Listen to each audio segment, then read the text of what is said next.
കോഴിക്കോട് കൂടരഞ്ഞിയിൽ കടുവ കിണറ്റിലകപ്പെട്ടു.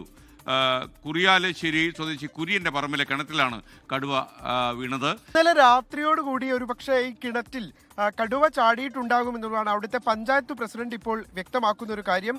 കൂടരഞ്ഞി പെരുമ്പോള എന്ന പ്രദേശത്താണ് ഈ വീട്ടിലെ കിണറ്റിൽ ഇന്ന് രാവിലെ കടുവയെ കാണുന്ന സാഹചര്യം ഉണ്ടായത്. കുറിയാലശ്ശേരി കുര്യൻ എന്നയാളുടെ പറമ്പിലെ കിണറ്റിലാണ് കടുവയെ കണ്ടത്. ഇന്ന് രാവിലെ ഈ വീട്ടുകാർ പ്രത്യേകിച്ച് ഒരു സൂചനയുമില്ലാതെ സാധാരണഗതിയിൽ ഈ കിണറ്റിന്റെ അരികിലേക്ക് പോയപ്പോഴാണ് കിണറ്റിൽ എന്തോ ഒരു ജീവി ഉണ്ട് എന്ന് മനസ്സിലാക്കുന്നത്. പിന്നീടാണ് ഇത് കടുവയാണ് എന്നുള്ള കാര്യം മനസ്സിലാക്കുന്നത്. അതായത് വളരെ വേഗത്തിൽ തന്നെ ഞെട്ടലോടുകൂടി അവർ ഈ വനംവകുപ്പ് ഉദ്യോഗസ്ഥർ വിവരം അറിയിച്ചു. വനംവകുപ്പ് സംഘം ഇപ്പോൾ സംഭവ സ്ഥലത്തേക്ക് എത്തിച്ചേർന്നുകൊണ്ടിരിക്കുകയാണ് എന്നുള്ളതാണ് നമുക്ക് മനസ്സിലാക്കാൻ കഴിയുന്നത്.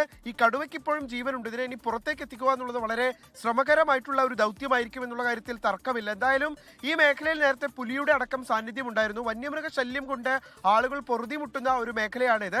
അവിടെയാണ് ഇപ്പോൾ വീട്ടിലെ കിണറ്റിൽ ഒരു കടുവ അകപ്പെടുന്ന സാഹചര്യം ഉണ്ടായത്. എന്തായാലും എത്രയും വേഗത്തിൽ ഈ കടുവയെ പുറത്തേക്ക് എത്തിക്കണം എന്നുള്ള ആവശ്യം ഇപ്പോൾ നാട്ടുകാർ ഉന്നയിക്കുന്നുണ്ട്. ആ പുറത്തേക്ക് എത്തിക്കുന്ന സമയത്ത് ഏതെങ്കിലും തരത്തിലുള്ള ബുദ്ധിമുട്ടുകൾ ആളുകൾക്ക് ഉണ്ടാകാതിരിക്കാൻ വേണ്ടിയിട്ടുള്ള മുൻകരുതലുകളും ഇപ്പോൾ വനംവകുപ്പ് സ്വീകരിച്ചു പോരുന്നുണ്ട്. എന്തായാലും വനംവകുപ്പ് സംഘം കൂടുതൽ സംഘം അവിടേക്ക് എത്തിച്ചേർന്നുകൊണ്ടിരിക്കുകയാണ്. ഇത്രയധികം സമയം ഈ കിണറ്റിൽ ചിലവഴിച്ച കടുവയെ മുകളിലേക്ക് കഴിയുമ്പോൾ സ്വാഭാവികമായിട്ടും അത് പ്രകോപിതനാകാനുള്ള സാഹചര്യമുണ്ട്. അതുകൊണ്ട് തന്നെ അവിടെ കൂടുന്ന ആളുകൾക്കൊക്കെ ഒരു ആശങ്കയാണത്. അതുകൊണ്ട് തന്നെ അതിനുള്ള മുൻകരുതൽ കൂടി സ്വീകരിക്കണമെന്നാണ് നാട്ടുകാർ ഇപ്പോൾ ആവശ്യപ്പെടുന്നത്.